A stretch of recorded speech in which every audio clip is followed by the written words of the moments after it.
se colocar no contexto de onde que foi escrita cada carta ou cada passagem da Bíblia. E Romanos, Paulo escreve, quando ele estava em Coríntios, escrevendo para o povo de Romanos, no qual ele fala: eu quero conhecer vocês, eu quero ir lá, eu quero levar a palavra de Cristo para vocês. E o que me vem quando eu vejo essa motivação de Paulo de querer ir para Roma, aquele povo que meio que escravizou eles durante a sua vida inteira, e mesmo assim ele fala: eu não tenho medo, eu vou levar a palavra, que aquele Jesus que eu conheci, aquele Jesus que se me apareceu, aquele Jesus que mudou a minha vida, eu vou levar para vocês. Por quê? Porque eu não posso deixar só para mim isso aí. Eu não posso tudo aquilo que eu conheci, tudo aquilo que eu estou vivendo, guardar só para mim. E quantas vezes, mesmo colocando a sua vida em risco, ele estava indo lá, ele queria ir lá e ele terminou indo lá, tanto que ele terminou sendo preso e morreu lá depois. E quantas vezes nós, só pelo fato de Deus te ama, se eu falar isso para ele, ele vai me julgar, vai falar que eu sou crente, que eu isso, que eu aquilo, tenho vergonha, tenho preconceito, melhor ficar na minha mesmo. Aqui temos o exemplo de um cara que deu a vida por Cristo, e nós muitas vezes, por qualquer vergonha, a gente termina não fazendo. A gente sabe que muitas vezes vai mudar a vida da pessoa, mas mesmo assim a gente termina não fazendo. Então isso que foi Romanos foi escrito desde Coríntios. Paulo estava em Coríntios na época e escreveu para o povo de Romano. Ele começa no capítulo 1, versículo 16, ele diz: o tema da carta: a justiça vem pela fé. Porquanto não me envergonho do Evangelho, porque é poder de Deus para a salvação de todo aquele que nele crê, primeiro do judeu, assim como do grego. Visto que a justiça de Deus se revela no Evangelho, uma justiça que desde o princípio ao fim é pela fé, como está escrito: o justo viverá pela fé. Então em Romanos, Paulo bate muito o martelo, que não é pelas obras, não é pelo que eu vou fazer, sino pelo que eu acredito, pela fé que eu tenho. Mas que não se entenda mal isso aqui. Por quê? O que ele quer dizer? O que ele quer chegar no profundo disso? Aquele que tem uma fé verdadeira, uma fé realmente, aquela fé que acredita, aquela fé que o coração queima, ele não tem como ficar parado. Aquele que realmente acredita, que tem uma fé, uma confiança em Deus, ele não vai deixar um irmão sofrendo. Ele não vai se negar a ajudar o nosso irmão. Então não precisa falar que precisa obras, porque só ter a fé que a obra vem junto. No versículo 23, diz: e trocaram a glória de Deus imortal por imagens confeccionadas conforme a semelhança do ser humano mortal, bem como de pássaros, quadrúpedes e reptis. No Antigo Testamento, e aproveitando que todo mundo está junto aqui para novamente falar do significado do nome de Vir, no Antigo Testamento, quando Deus liberta o povo de Israel do Egito, que ele abre o mar, eles passam. Eu sempre costumo lembrar que essa viagem do Egito até a terra prometida, que era Canaã, demorava no máximo 40 dias. Tanto que depois, quando Jesus nasce e José e Maria, com medo do governador da época, termina indo para Egito, a Bíblia diz que eles demoraram 40 dias da terra prometida até o Egito. Então esse povo de Israel que saiu fugido do Egito teria que ter demorado 40 dias também em chegar. Só que aqui que vem a primeira demonstração de falta de fé. Esse povo que chega num ponto no qual Moisés separa um de cada tribo para falar, vão lá, eu sempre exemplifico falando, estamos aqui em Guarapava, chegamos a Irati, daí Moisés fala, viu, vamos separar um de cada tribo e vocês vão ir lá analisar Irati, como que Irati está, se dá para passar, se é de boa, tal. Daí os 12 foram, desses 12 que foram, voltaram, 10 falaram, viu, é impossível passar por lá. Os caras são gigantes, tem arma, tem isso, tem aquilo, tem muro, não tem como passar de nada.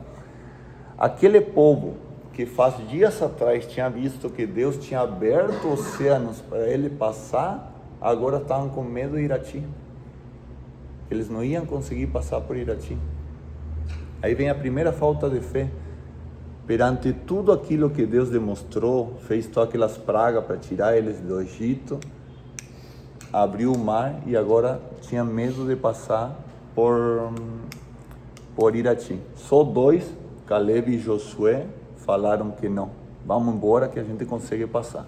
Vamos embora que Deus demonstrou para nós tudo isso, como que nós não vamos passar por aí? Junto com isso, o povo começou a murmurar. O povo começou a falar, no Egito nós era escravo, mas nós tinha um teto onde dormir. No Egito nós era escravo, mas nós tinha carne para comer. Começou a murmurar. Então, perante todas aquelas demonstrações, mesmo assim eu tenho falta de fé, não confio que Ele vai me levar no propósito que Ele me mostrou, e eu começo a murmurar que sinto falta de alguma coisa. Aí que começa e aí que vem o que confronta bastante Paulo aqui, que é a parte de que a gente tem que viver pela fé, viver pela graça e não só pelo cumprimento da lei. Por quê? Perante essas coisas que aí recém que Deus dá a lei para Moisés, aí recém que dá os mandamentos. Por quê? Eu costumo trazer sempre em parábolas aquele respeito que a gente tem pelo nosso próprio pai. Quantas vezes você só olhava para teu pai e ele só te olhava e você já sabia que estava fazendo a coisa errada e você parava de fazer.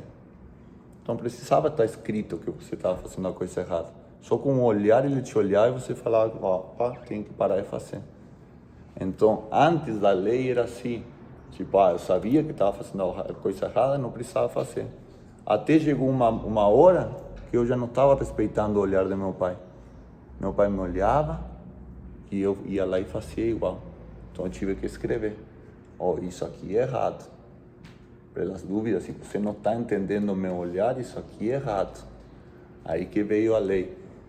Mas quando a gente tem fé, e Cristo, quando vem, Ele resume tudo isso com amor, com o mandamento do amor. Porque quando a gente ama o nosso irmão, não vai fazer mal para ele. Não precisa estar escrito que eu não posso matar, porque eu não vou fazer mal, porque eu amo meu irmão. Precisa estar escrito que não tem que honrar meu pai e minha mãe, porque eu amo eles. Eu sei que eu tenho que honrar, eu sei que tenho que respeitar. Isso que Paulo está querendo explicar aqui, que é mais importante a fé que os atos, é mais importante a graça que a lei. E terminando da parte do significado de devir, então nessa mesma, e da parte que eu li aqui, nessa mesma época quando Moisés estava no monte que Deus estava dando a lei para ele, impaciente, além de falta de fé, não acreditaram que iam poder passar, começaram a murmurar, começaram a fazer deuses para si mesmos, começaram a fazer bois de ouro na época, para pedir, para orar, porque já achavam que Moisés não ia voltar mais. E da parte do significado de nome devir, nessa mesma época que eles andam pelo deserto, daí como eles não quiseram passar por esse lugar, eles começam a dar a volta inteira no deserto, e Deus fala, nenhum de vocês que teve falta de fé, que não acreditou, vai conseguir entrar na terra prometida. Só 2 pessoas, Caleb e Josué, conseguiram entrar, aqueles que não duvidaram. Então não duvidem, tenham fé e não duvidem que Deus vai dar tudo aquilo que ele prometeu. Depois eu vou falar um pouquinho da parábola também do grão de mostarda, que diz que se vocês tiverem fé como um grão de mostarda, vocês falarão para a montanha se mova e ela vai se mexer. Mas depois eu falo um pouquinho sobre isso, o que significa isso. Na mesma época, como eles iam ter que andar pelo deserto, ele manda construir o tabernáculo. Dentro do tabernáculo tinha um lugar santo, tinha 2 lugares, uma parte aberta, onde faziam toda a parte de sacrifícios, e a parte fechada. Na parte fechada tinha um quartinho, que eu chamo um quartinho, no qual estava guardada a Arca da Aliança, e na Arca da Aliança estavam as tábuas do que tinha os 10 mandamentos.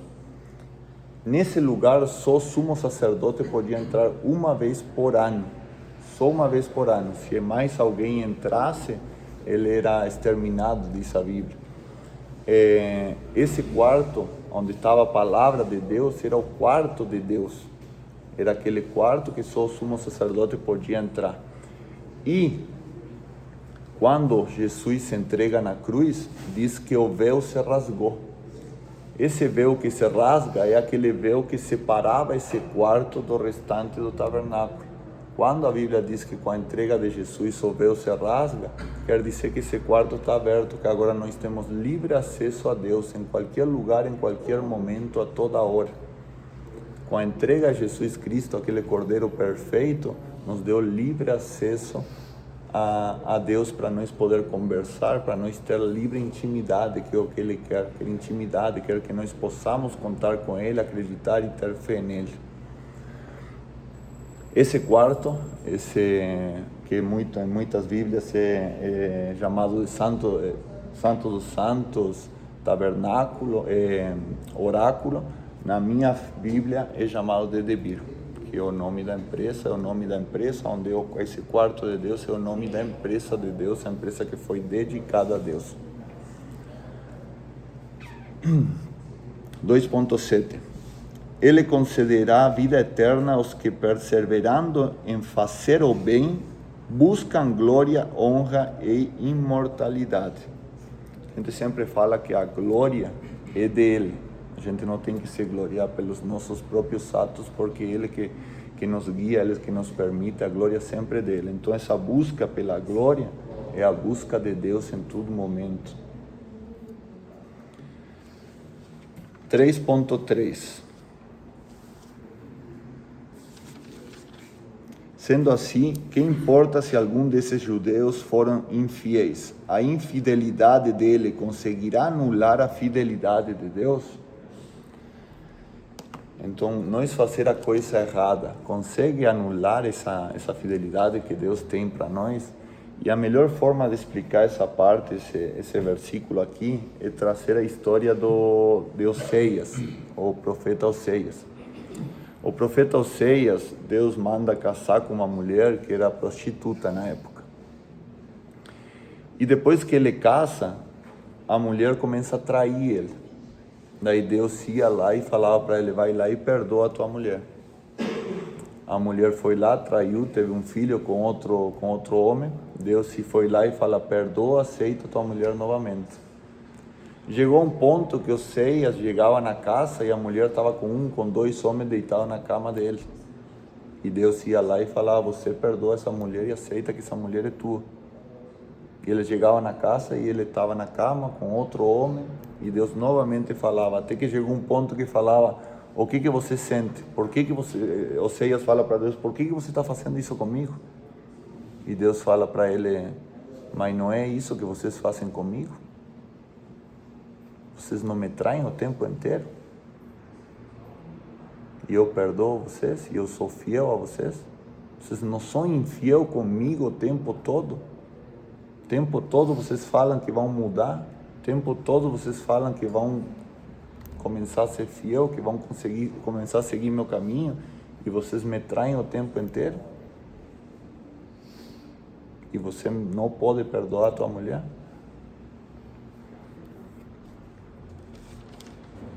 Versículo 23 ao 26. Porque todos pecaram e destituídos estão da glória de Deus, sendo justificados gratuitamente por sua graça, mediante a redenção que há em Cristo Jesus. Deus o ofereceu como sacrifício para apropriação por meio da fé, pelo seu sangue, proclamando a evidência da sua justiça. Por sua misericórdia havia deixado impunes aos pecados anteriores cometidos. Mas no presente demonstrou a sua justiça a fim de ser justo e justificador daquele que deposita toda a sua fé em Jesus. Então ele está falando aqui, entreguei aquele cordeiro perfeito, aquele meu filho, para perdão de todos os seus pecados, perdão de todos esses erros que vocês cometem no dia a dia. Versículo 28. Concluímos, portanto, que o ser humano é justificado pela fé, independente da obediência à lei. Quando ele fala independente da obediência à lei, é aquilo que eu já trouxe para vocês, que é quando a gente tem uma fé genuína, a gente não vai fazer nada contra, a gente não vai fazer nada contra nosso irmão, mas eu trago uma simplificação mais concreta para vocês, já que está tão de moda esse mundo das apostas hoje. Quando eu tenho fé, quando eu acredito, como muitos ontem estavam acreditando no Atlético, né? Quando vocês têm fé, acreditam no Atlético, acreditam na sua equipe, vocês vão apostar contra a sua equipe? Então eu acredito que ele vai ganhar, mas eu vou lá e aposto contra. Eu acredito em Deus, sei o que é certo, sei o caminho que é certo, tenho essa fé genuína, mas daí eu faço a coisa errada.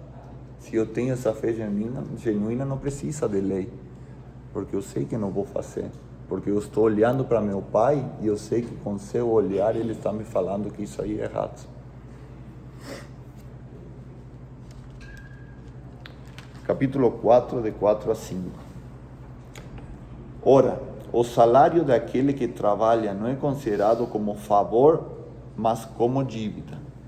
Ora, o salário daquele que trabalha não é considerado como favor, mas como dívida. Todavia, ao que não trabalha, mas crê em Deus, que justifica o ímpio, sua fé lhe é acreditada como justiça. O que ele quer explicar nesses dois versículos aqui? Que se seria pela obra, fala quem trabalha, o salário não é uma coisa, se vocês trabalham, eu não estou devendo um favor para vocês. É a obrigação você receber, eu pagar um salário para vocês. Então não estou fazendo um favor para vocês. Então ele fala assim, se seria pelas obras, Deus estaria obrigado a nos dar a salvação. E não é assim. Ele nos dá a salvação pela graça. Não pelo que nós fazemos. Ah, Deus, porque eu ajudei alguém na rua, você é obrigado a me salvar. Então aqui que se entende o porquê que não é pelas obras, e sim pela fé. Porque pela fé nós acreditamos, e pela fé e pela graça dele, nós somos salvos.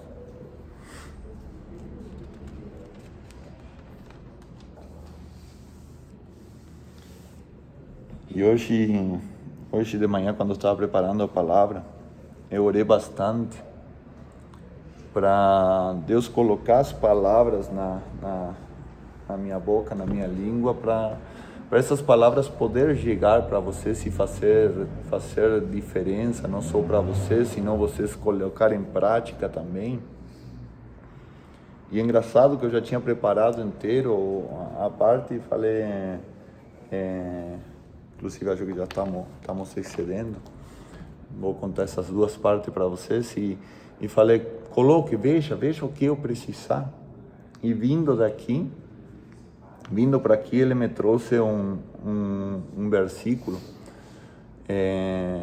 na qual todo mundo já deve ter ouvido, que ele fala que Jesus amaldiçoou uma figueira. Que a figueira tinha folhas, não tinha fruto, então ele amaldiçoou a figueira.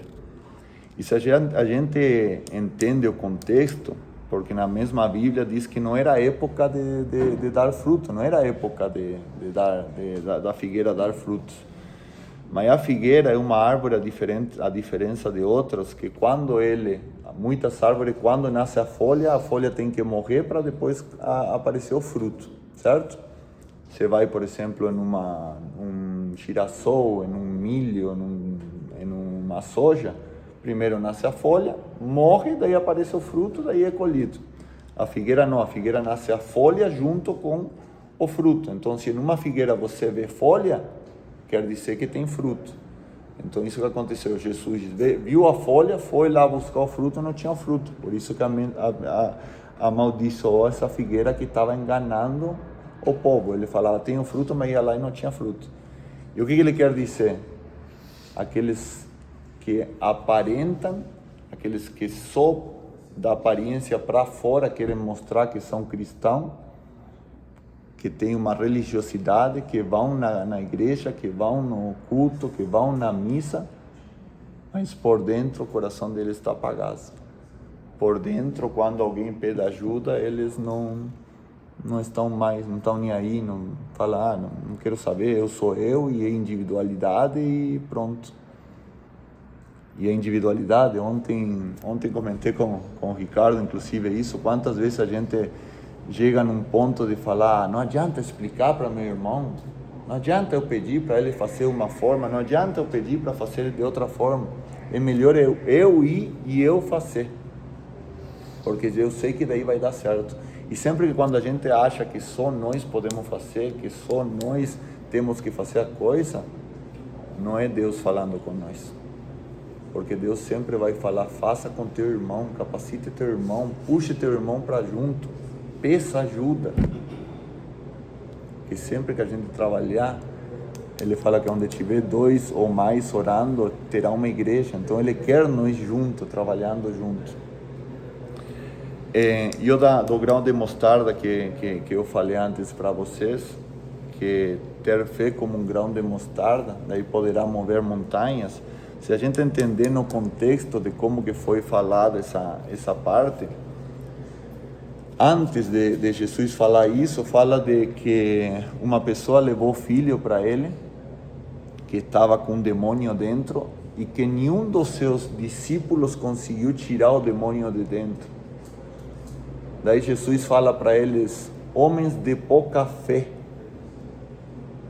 E logo depois ele fala, se vocês tiverem fé como um grão de mostarda, que algumas Bíblias erram na tradução e falam, se tiverem fé do tamanho de um grão de mostarda, mas a tradução correta é como um grão de mostarda, vocês poderão mover montanhas. Se eu entender essa parte que Jesus fala do tamanho de um grão de mostarda, seria uma contradição, e a Bíblia não tem contradição, porque antes ele fala homens de pequena fé.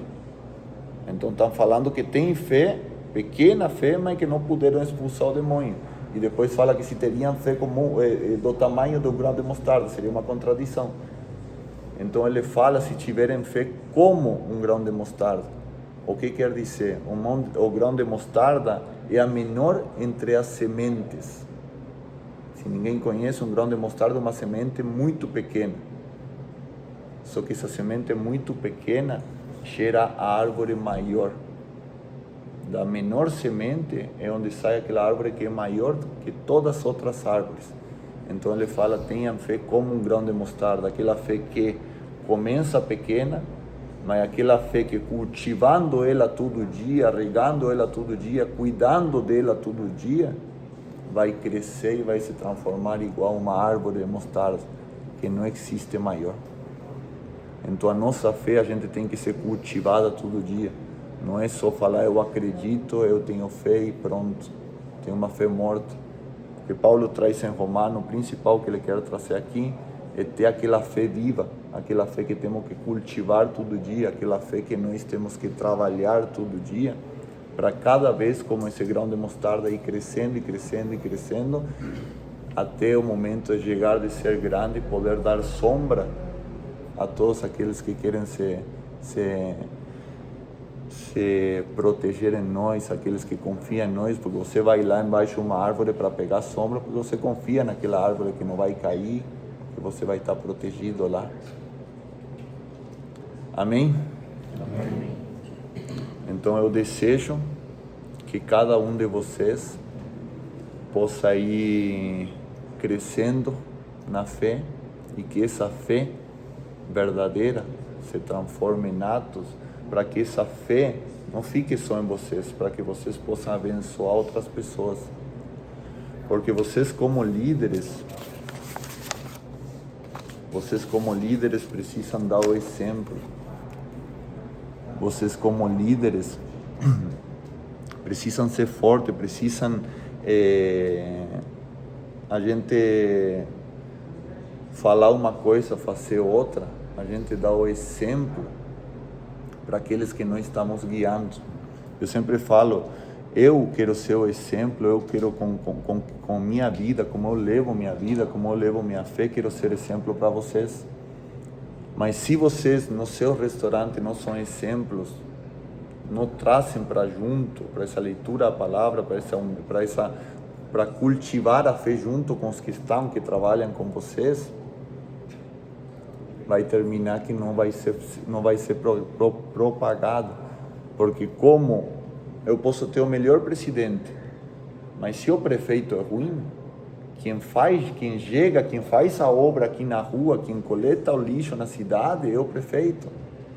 Então o presidente pode ser muito ruim, mas se o prefeito não juntar o lixo, a cidade vai estar nojenta, vai estar fedendo. Então eu estou tentando ser aquele líder no qual tento trazer todo dia, toda segunda-feira e todo dia a palavra para vocês, tentar levar o propósito para vocês, que o que importa são as pessoas mesmo. E eu quero incentivar para vocês fazer o mesmo com os colaboradores de vocês, no setor de vocês, na área de vocês. Me sigam, vamos juntos. Mas vamos juntos naquele propósito, que o que importa são as pessoas. Independente do que acontecer no restaurante, se um cliente reclamar, se um dia não foi tão bom, se um dia não foi tão bom, se um dia foi ruim, se outro dia foi bom, mas não saiam do restaurante e tentem pregar isso para que cada um dos colaboradores não saiam do restaurante com inveja, com ódio, com rancor, porque aconteceu alguma coisa naquele dia, não consigo nem ver, não quero nem ver, quero sair porque já estou cansado, Fabrício. Se juntem antes de dispensar o pessoal, façam uma oração. Se aconteceu alguma coisa durante o dia, preguem o perdão, preguem o arrependimento, preguem o amor. Que a nossa liberdade, Jesus nos deu liberdade. E a nossa liberdade, temos liberdade para tudo, mas se limita quando a gente faz algo que tira a liberdade de nosso irmão. A nossa liberdade é limitada com aquelas coisas, com aquele pecado, que aquele cigarro, que eu posso fumar um cigarro? Eu posso. Mas sempre que aquele cigarro me tira a liberdade, que eu não posso estar aqui porque preciso fumar, isso está me tirando a liberdade, porque eu quero estar aqui, mas preciso sair lá fora fumar porque está me tirando a liberdade. Então sejam livres. Isso que é o amor. Amém? Amém. Agora vamos na parte processual. Mas sem você se esquecer que isso que a gente falou hoje aqui agora é o mais importante.